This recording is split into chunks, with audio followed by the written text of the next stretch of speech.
Hello दोस्तों, welcome again to प्रथम maths classes again.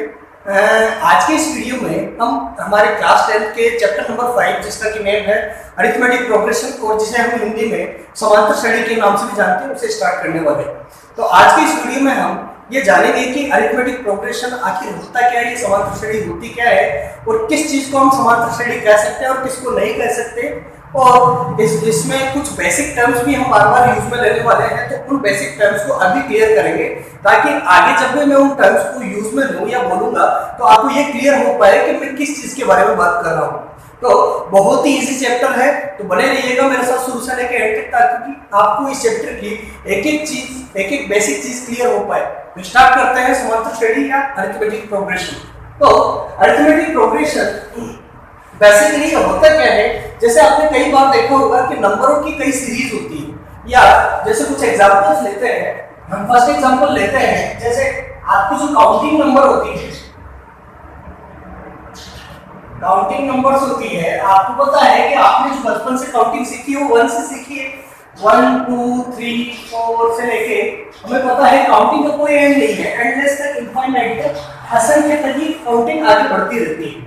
तो यहाँ आप मुझे एक जो ये नंबर्स है, ये स्टार्टिंग के जो नंबर्स आपको मैंने लिखे हैं, इनमें आप एक पैटर्न देख पा रहे होंगे कि जो आगे वाला नंबर है वो पीछे वाले नंबर में एक डेफिनेट नंबर है या डेफिनेट एक स्पेसिफिक वैल्यू है जिसको कि आप ऐड करने पे नेक्स्ट वाला नंबर ले पा रहे हैं। तो यहाँ आप देख पा रहे हैं कि 1 में 1 ऐड किया तो 2 मिल गया, 2 में फिर से 1 ऐड किया 3 मिल गया, 3 में फिर से 1 ऐड किया 4 मिल गया।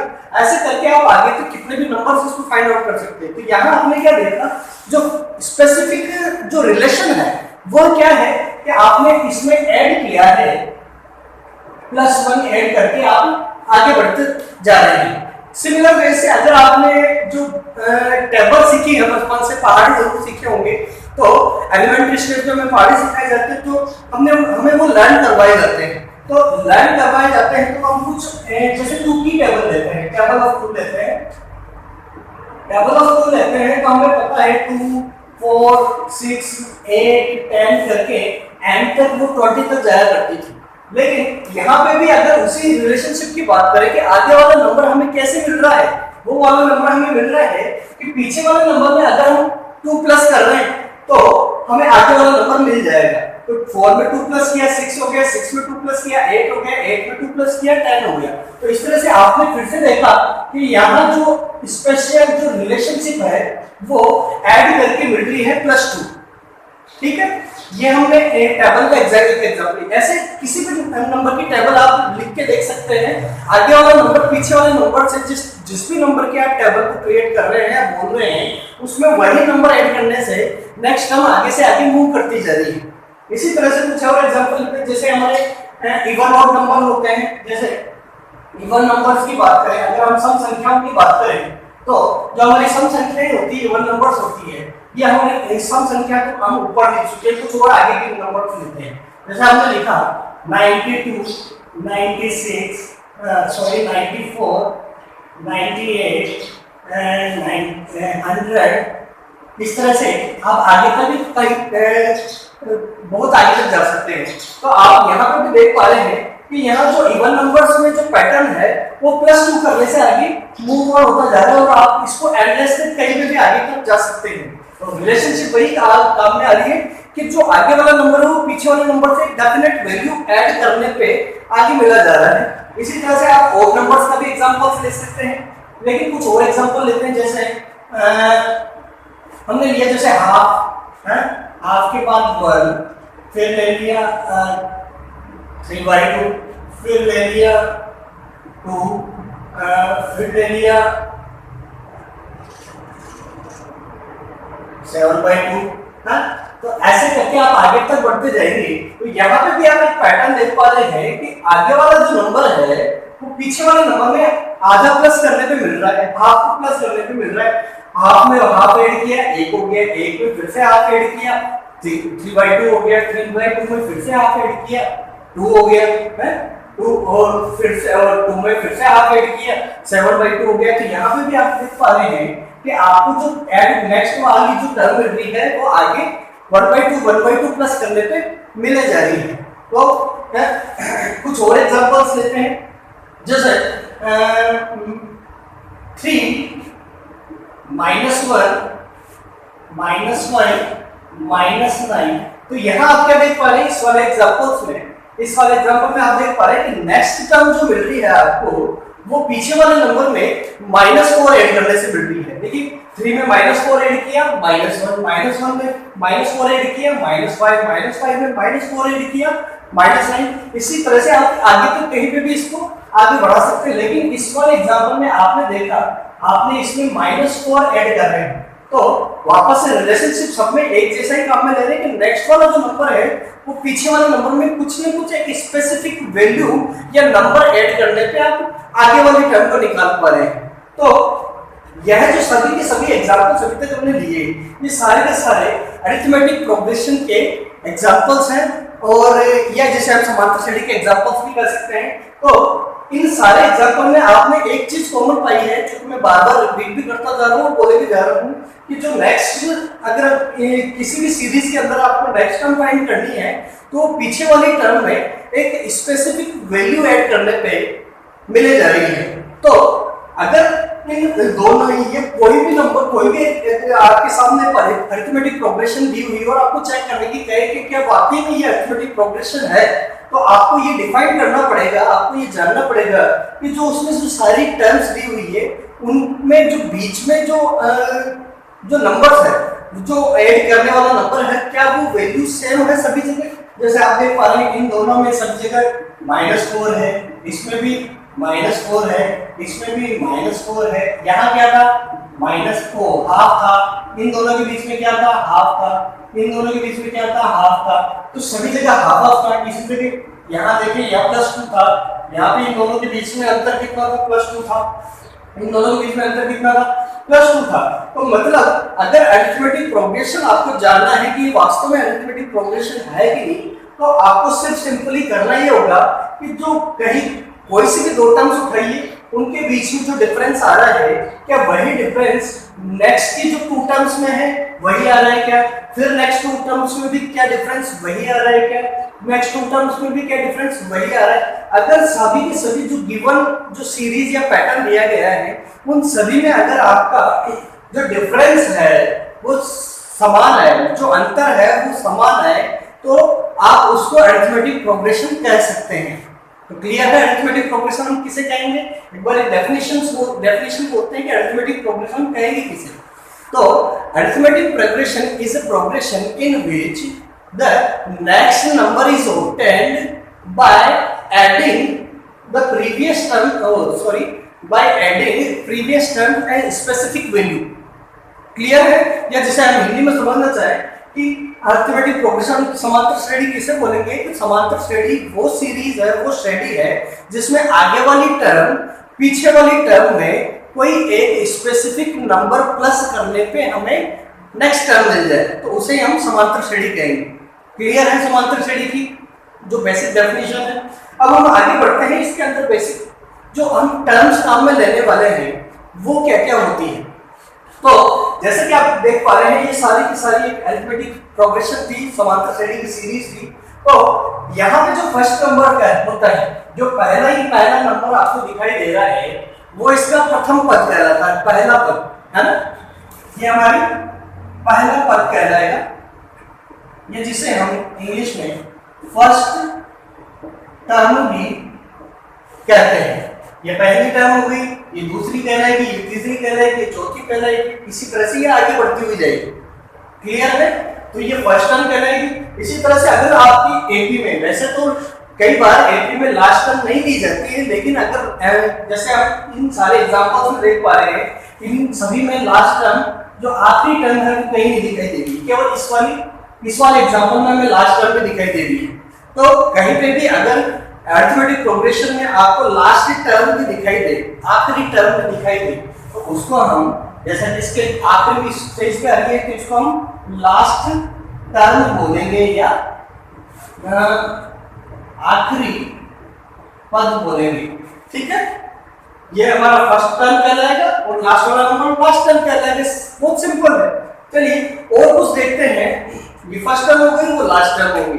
अब अब हम एक और चीज के बारे में जान रहे हैं कि ये जो डिफरेंस हम आगे वाले नंबर में कुछ स्पेसिफिक वैल्यू जो ऐड कर रहे थे बार बार, यह जो वैल्यू जो हम ऐड कर रहे थे, यह क्योंकि सभी के सभी नंबरों में ये बीच में कॉमन था।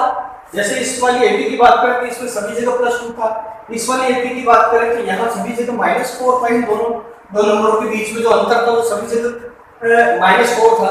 तो यह जो अंतर है, यह जो डिफरेंस है, यह जो डिफरेंस है, इसी को ही हम क्या बोलते हैं, सॉल्वेस्ट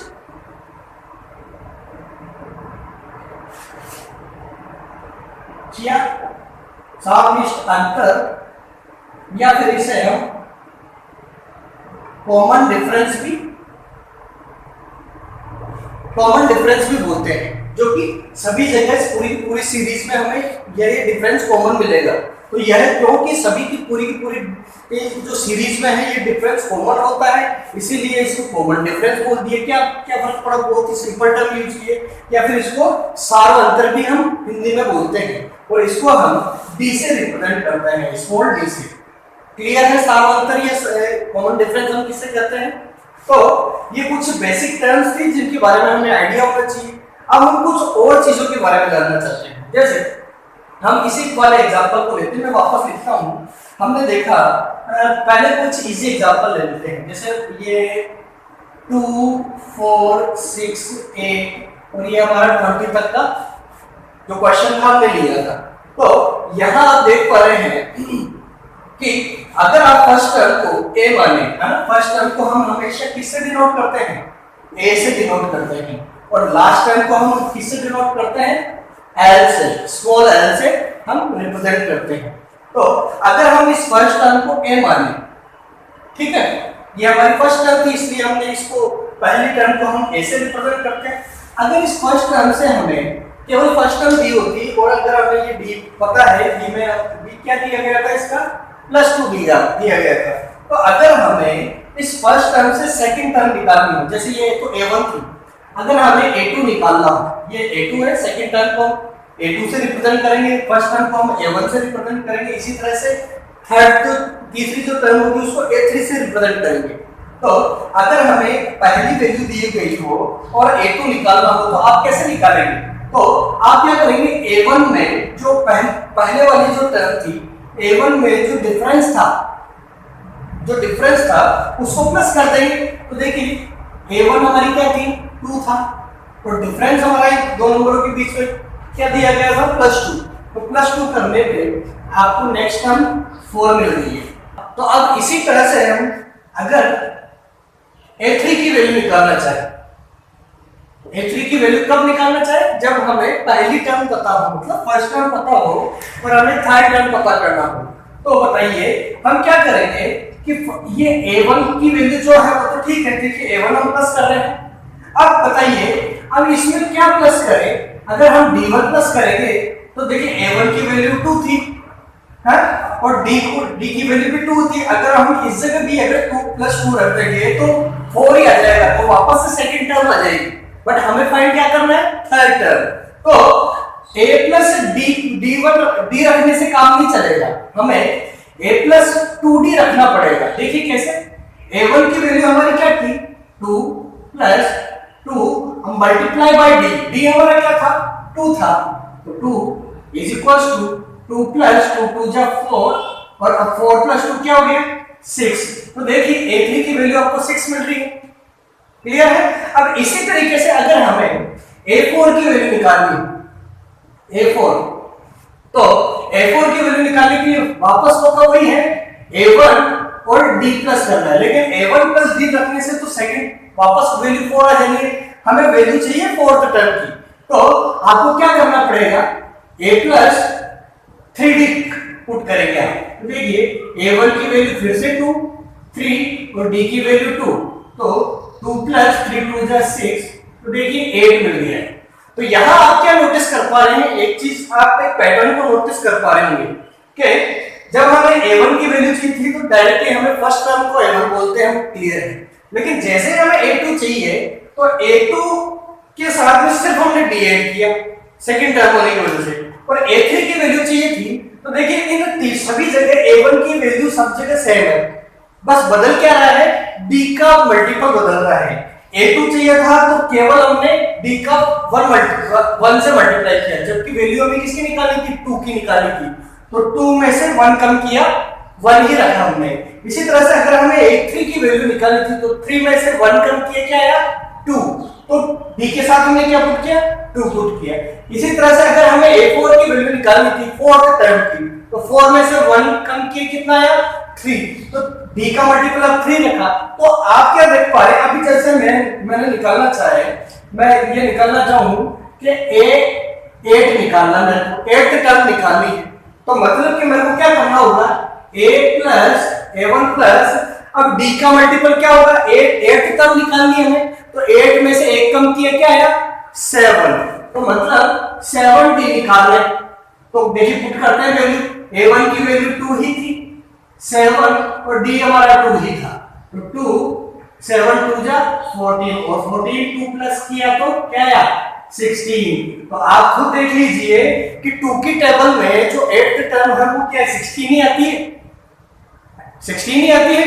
तो आप इस पूरे तीन चारों एग्जांपल से आप क्या समझ पा रहे हैं, तो बस आपको हमेशा ये ध्यान रखना है कि जैसे भी आपको जो भी टर्म निकालनी हो, जैसे फर्स्ट निकालनी है ये a1 a2 a3 a4 an, अब मान लीजिए मेरे को तो आप 20 तक की टेबल आपको पता है और वो इजी वे में भी निकाल दोगे। अब मैं पूछूं कि आपको 97 वाली टर्म निकालनी है, एक 2 की टेबल में 97th टर्म कौन सी आएगी, a 97 कौन सी आएगी, a 97 कौन सी आएगी, 97th टर्म पे कौन सी आएगी, तो सिर्फ आपको करना क्या है, a प्लस a1 की वैल्यू तो सेम रहेगी, बस 97 में से 1 माइनस किया, क्या आया 96d।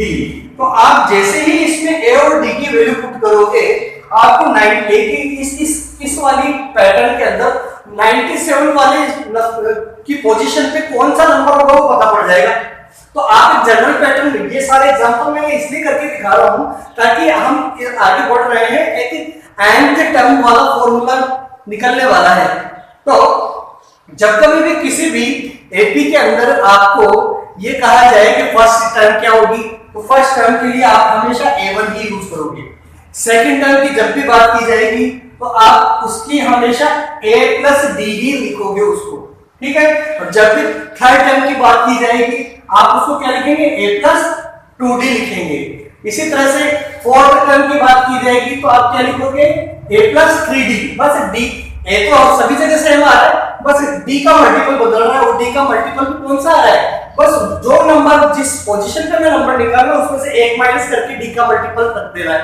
तो आप देख पा रहे इसी तरह से a8 टर्म निकालनी थी तो a प्लस 7d कर दिया, क्लियर है। तो मतलब कि अगर मेरे को ये एक स्टैंडर्ड फॉर्मूला बनाना है कि मेरे को nth टर्म फाइंड करनी हो, तो मैं वापस इसको रख कर रहा हूं कि मेरे को ये नहीं nth टर्म फाइंड करनी है, मतलब एक जनरल फॉर्मूला क्रिएट करना चाह रहे हैं अपन, ताकि हम उस फॉर्मूले को हर जगह काम में ले पाए। जैसे a97 या a8 या कोई सी भी टर्म पे हमें पूछा जाए कि क्या होगा, तो हम जनरली कर क्या रहे थे कि जो स्टार्टिंग का जो टर्म थी a क्या होता था, हमारा फर्स्ट टर्म पहले थी वो तो वही का वही है, बस हम चेंज क्या कर रहे थे कि जो nth टर्म होती थी 8 होता था तो 8 में से 1 कम माइनस कर देते थे, हम 7d कर देते थे।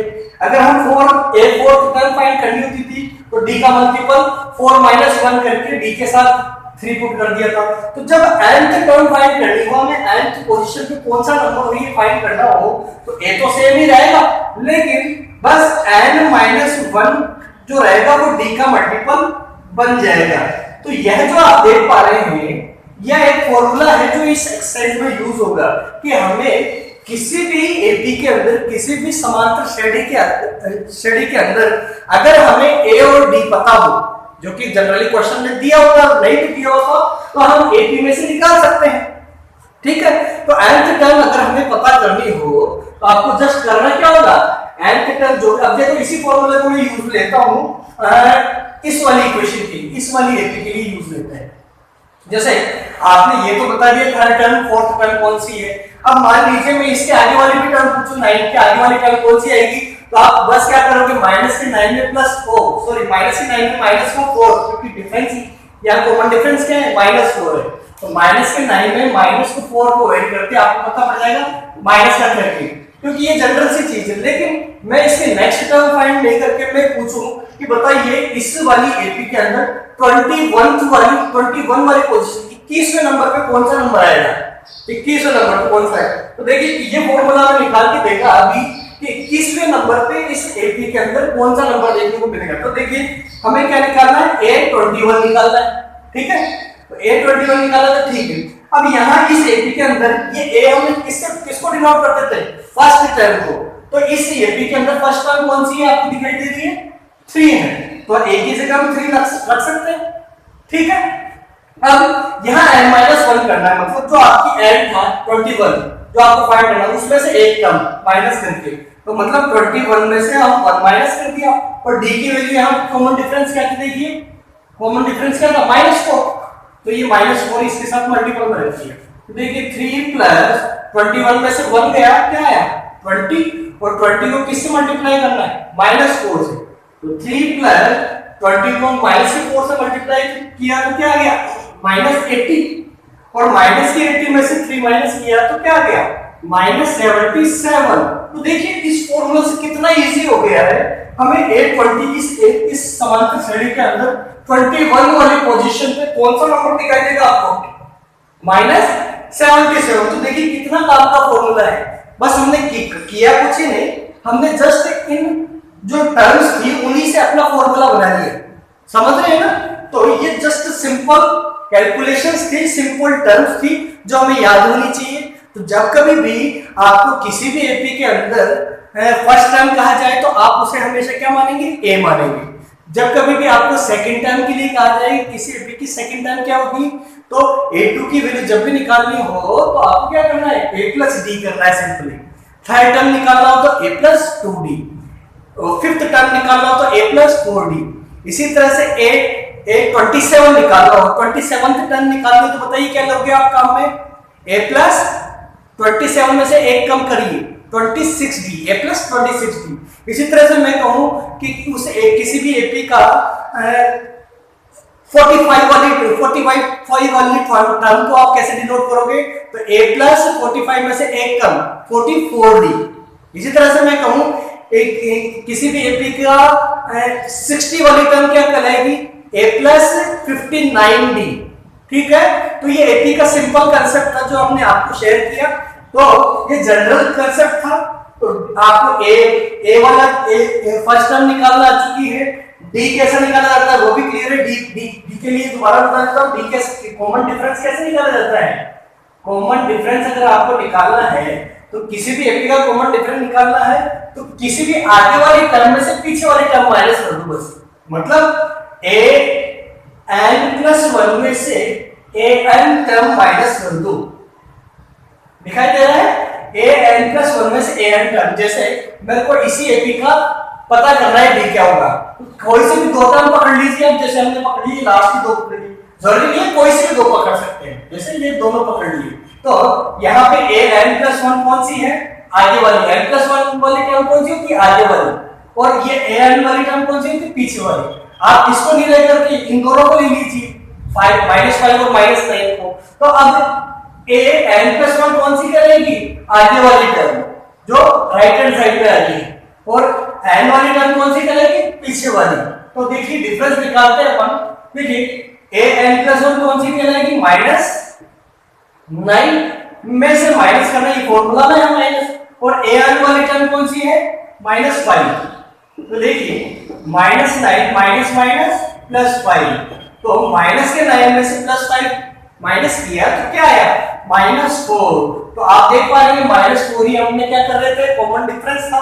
तो किसी भी एपी का कॉमन डिफरेंस कैसे फाइंड किया जाता है, नेक्स्ट टर्म में से उसकी जस्ट पीछे वाली आने वाली टर्म को माइनस कर दीजिए, आपको कॉमन डिफरेंस या आपका सार अंतर पता लग जाएगा। और इसी तरह से अगर आपको किसी भी एपी में कोई से भी पोजीशन को कौन सा नंबर आने वाला है तो आप जनरली क्या करोगे, यह वाला फॉर्मूला आप यूज में ले सकते हैं। तो आई थिंक ये एपी का एक बेसिक कंसेप्ट था जो हमने आज की इस वीडियो में देखा जस्ट, और ऐसा कोई सी भी हमने ऐसी चीज नहीं देखी तो जो टिपिकल लगे।